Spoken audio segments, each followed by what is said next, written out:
So, you want to draw hands. Bold choice. Most people don't. Too many fingers, too many problems. But here's the thing. Hands aren't hard. They're just misunderstood. Which is great, because now you have this video to make it simple or completely ruin your confidence.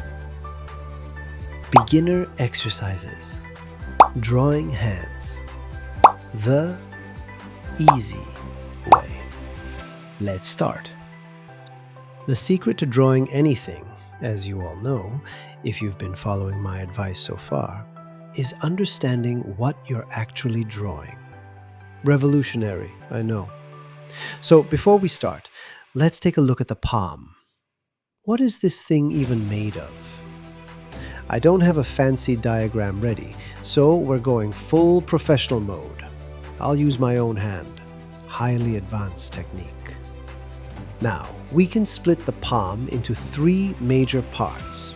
The thumb and its little bodyguard, the thumb pad. The main palm and the fingers. Simple, manageable, no panic. Now, let's draw it.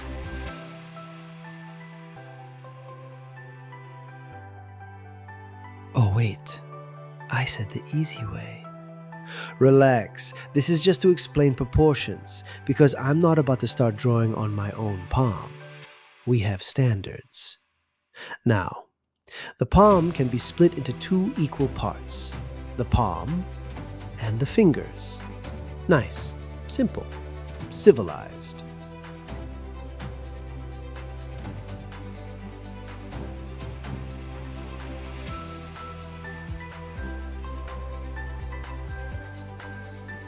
The fingers, they're split into three parts. The tip of the finger and the next segment.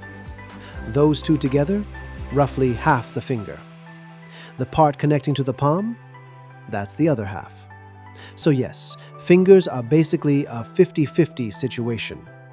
Balanced, fair, democratic.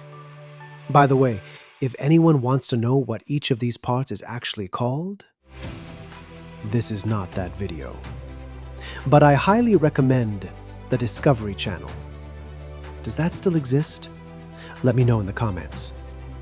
And finally, the thumb, with the thumb pad being roughly the same length as the thumb itself. And that's it. Those are pretty much all the proportions you need. For now.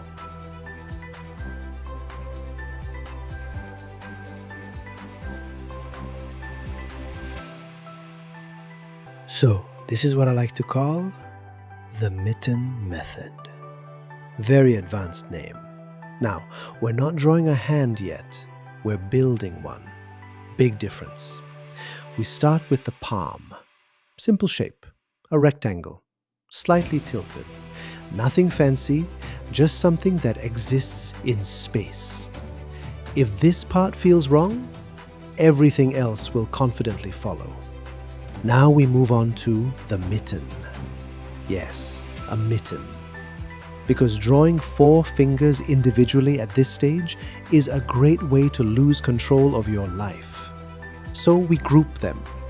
One shape, one direction, one problem instead of 4. Already better. And finally, the thumb. The outsider. The rebel. Comes in from the side, at its own angle, doing whatever it wants. So we give it its own shape. Keep it simple. Keep it clear. And that's it. Rectangle, mitten, thumb. Simple shapes doing very important work. Now I'm curious. What do you think? Does this make hands feel easier? Or did I just create a brand new problem for you? Be honest. I can take it. Also, if you try this method, let me know how it goes. Did your hands improve? Or did they become even more expressive in the wrong direction? Drop a comment. I read them.